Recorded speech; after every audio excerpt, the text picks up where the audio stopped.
gobierno palestino de expertos sobre el territorio. El plan pide un cese el fuego inicial de hasta 2 semanas de duración, durante el que los milicianos palestinos liberarían, al menos según el Cairo, a entre 50 y 40 rehenes, incluidas mujeres, ancianos o enfermos. A cambio, las fuerzas de defensa de Israel procederían con la excarcelación de hasta 150 palestinos a esta hora de la tarde, retenidos en prisiones de Israel.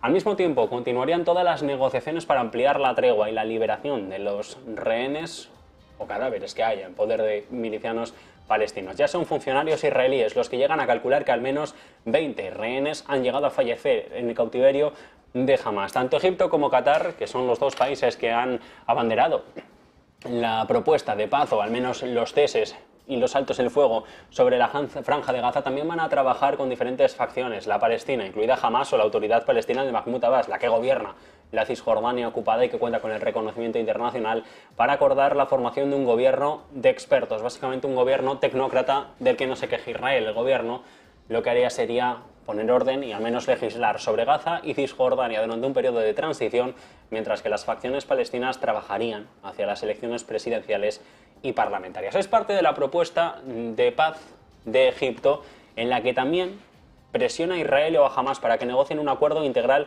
de todos por todos. Incluiría la liberación de rehenes, como le decíamos, restante a cambio de todos los prisioneros palestinos de Israel. También se contempla la retirada del ejército de Israel de Gaza o el cese de los ataques con cohetes hacia Israel por parte de los milicianos palestinos. Según cifras de la propia franja de Gaza, más de 8.000 palestinos están a esta hora de la tarde detenidos por Israel por cargos o por condenas relacionadas con la seguridad. Algunos han llegado a ser condenados por ataques mortales contra israelíes. Si bien la liberación sería controvertida, sí, Israel también tiene un historial, o al menos lo que hemos visto en los últimos años, de aceptar liberaciones desiguales. El Ministerio de Asuntos Exteriores egipcio ha hablado, la semana pasada estuvo con Hamas, ahora ha hablado con el jefe diplomático de Irán, y sobre la guerra en Gaza dicen en un comunicado que la propuesta de paz confirma que se han discutido los esfuerzos para lograr un alto el fuego integral. No se han ofrecido más detalles, pero Irán, dice, sigue siendo un importante partidario de las milicias de Hamas. Los funcionarios estadounidenses siguen en estrecho contacto también con Egipto, con Qatar, para lograr la liberación de más rehenes, y se han presentado ya, de hecho, varias propuestas. La egipcia se considera una señal positiva cuando Estados Unidos dice que todavía es escéptico con respecto a lo que termine resultando el avance de esta propuesta. Una propuesta que, como les decíamos, básicamente lo que propone es que Israel se retire de Gaza, que haya intercambio de prisioneros y que de momento haya nuevos altos el fuego después de esas pausas en la violencia que tuvieron lugar hace semanas durante apenas 5 jornadas y que luego no se ha vuelto a saber de ellas, por las desavenencias, por un lado de las fuerzas de defensa de Israel y por el otro por las milicias terroristas pro-palestinas de Hamas. Es frío el acogimiento con el que de momento se toma este plan de paz, porque Benjamin Netanyahu, el primer ministro de Israel, también esta misma mañana ha dicho que ellos de momento no descansarán hasta que vean que llega el fin de Hamas. Este es un foco de atención del mercado. A esta hora de la tarde también lo estamos viendo, cómo la crisis de Oriente Medio está pasando factura, sobre todo entre los activos energéticos, las commodities. En este caso están rebotando. El Brent por encima de los $80 el barril. El petróleo sigue subiendo al albur de estas noticias y también como consecuencia del cambio de pareceres que está habiendo con respecto al Mar Rojo. Fue en la pasada Nochebuena, es decir, hace apenas 72 horas, cuando un buque militar de la Marina estadounidense escoltó a 3 barcos contenedores a través del Mar Rojo. La intención era la de disuadir cualquier ataque por parte de los rebeldes hutíes. Es un mapa, el del Mar Rojo, un punto caliente del planeta donde tenemos fijada la mirada desde hace semanas. Es el estrecho de Bab el-Mandeb el que preocupa. Es este punto por donde pasa el 12% del comercio internacional el que ahora preocupa a todos los mercados.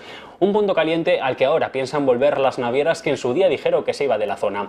El que vino en la Nochebuena era un convoy de Maersk enviado a través del estrecho de Bab el-Mandeb en la boca del Mar Rojo, el primero que pasaba por la zona desde que los rebeldes hutíes de Yemen declararon la guerra al tránsito por este punto del mundo.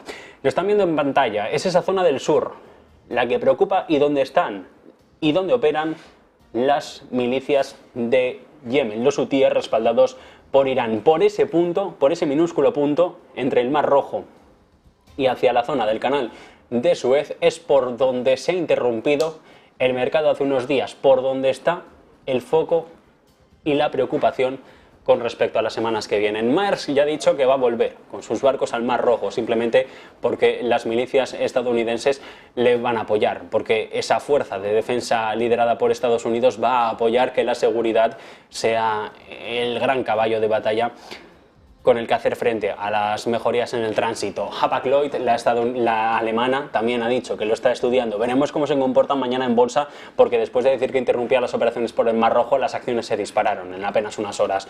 Pues bien, hará cosa de un par de semanas, docenas de ataques con drones, intentos de asalto, secuestros, bloquearon más del 50% del transporte marítimo mundial de mercancías. Con la protección de esta marina estadounidense, la compañía Maersk ya anunciaba ayer que reanudaría todas las rutas por el Mar Rojo, un peaje necesario para unir Asia, el Mediterráneo y el resto de Occidente, por donde pasa el 12% del comercio global y entre un 10 y un 12% de todo el crudo transportado por vía marítima. Esto lo dice un examen, un análisis de Standard & Poor's. También hablan de esa iniciativa, la Prosperity Guardian, la liderada por Estados Unidos, con la que el secretario de Defensa, Lloyd Austin, decía la semana pasada que se prepara el país para permitir que los buques reanuden todo el tránsito hacia la zona este y oeste del planeta. Vamos a escucharlo. I would remind you that this is not just a U.S. issue. This is an international problem, and it deserves an international response. And that's why I'm convening a meeting tomorrow, a ministerial meeting with fellow ministers in the region and beyond, to address this threat.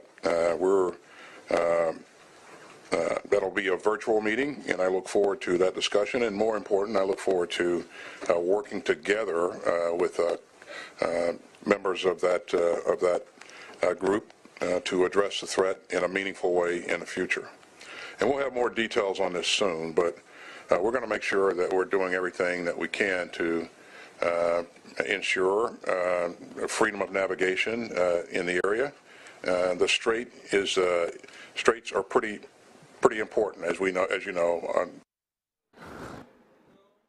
Bab el-Mandeb es muy importante, decía Austin en aquella conferencia de prensa. Allí dijo que iban a lanzar esa iniciativa por la que Estados Unidos se esfuerza en dibujar como internacional un problema que deriva de una fallida política diplomática.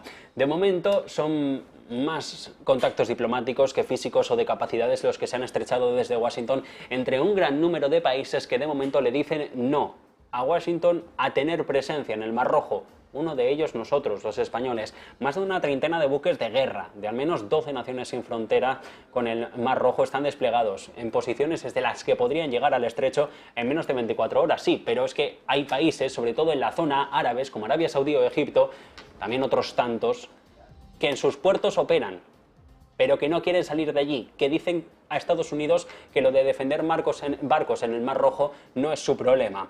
5 países no fronterizos tienen bases militares en la zona: Estados Unidos, China, Japón, Francia o Italia.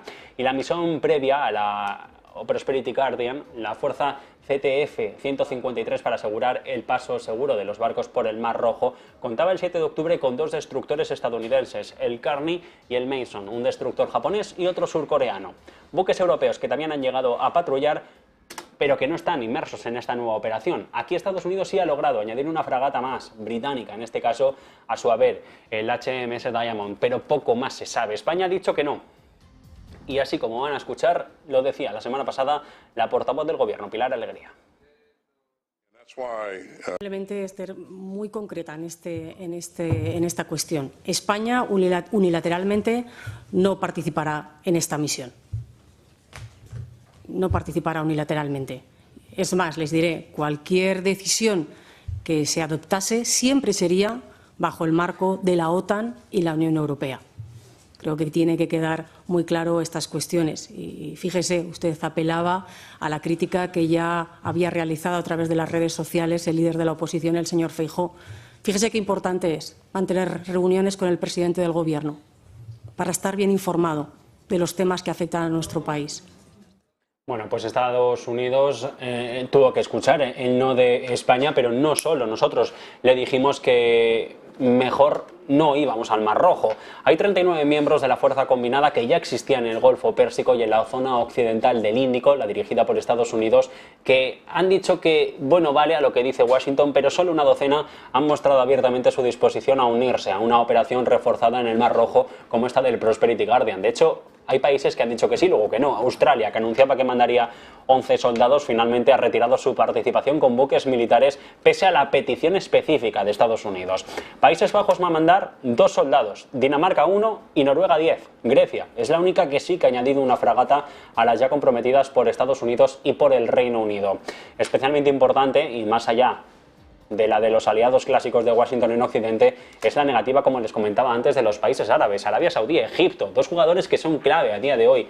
Uno por, decíamos, esa propuesta de paz en Israel, y la otra, Arabia Saudí, porque básicamente tiene el dinero en la zona, le han dicho que no a Estados Unidos. El Pentágono, que también creía que China, otro de los grandes afectados por el parón del comercio mundial de sus exportaciones a Europa por estos problemas del Mar Rojo, podría unirse a la iniciativa, ha visto que de momento no está muy por la labor. Pekín ya cuenta con un destructor y una fragata desplegada en la zona del Índico más cercana a la península arábiga, pero sobre este tema de los Prosperity Guardian, los chinos hablan ya de fracaso de la diplomacia estadounidense, y ahí entiendan ustedes lo que quieran. De momento, Estados Unidos no convence a la mayoría de sus socios para decir que hay que proteger el Mar Rojo, básicamente porque a ninguno de los socios le interesa, y a Estados Unidos meramente por el poder internacional que le podría suceder por ese halo de guardián del mundo que se han autoimpuesto los norteamericanos. De momento, la mayoría de los países le dicen no a Estados Unidos por una negativa en la que implica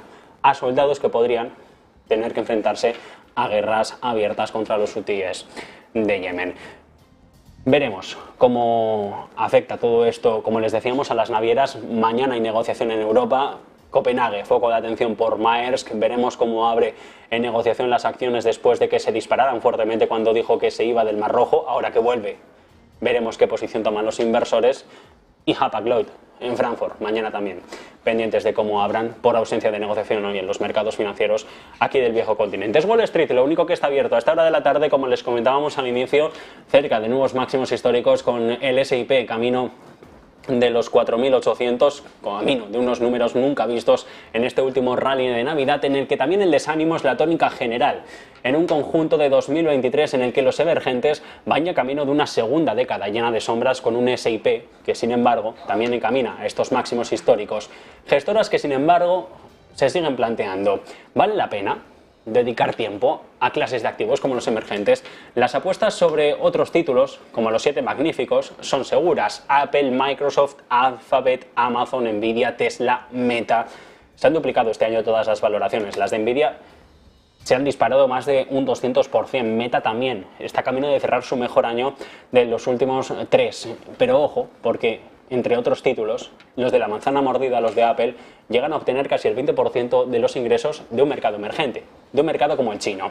Son los 7 magníficos los que, y ahora vamos a ver si nuestros compañeros nos pueden poner el gráfico en pantalla, están también generando parte de su negocio fuera de los mercados occidentales. Es Nvidia, es Apple, es Meta, pero también, y en menor medida, Microsoft o Tesla, los que generan parte de sus ingresos en el extranjero, que no Estados Unidos. La línea negra es lo que representa los ingresos fuera de Estados Unidos. La azul representa los ingresos en el mercado estadounidense, y Nvidia es el caso paradigmático. Como sus chips generan dinero, sí, pero lo hacen fuera de la principal potencia económica del planeta.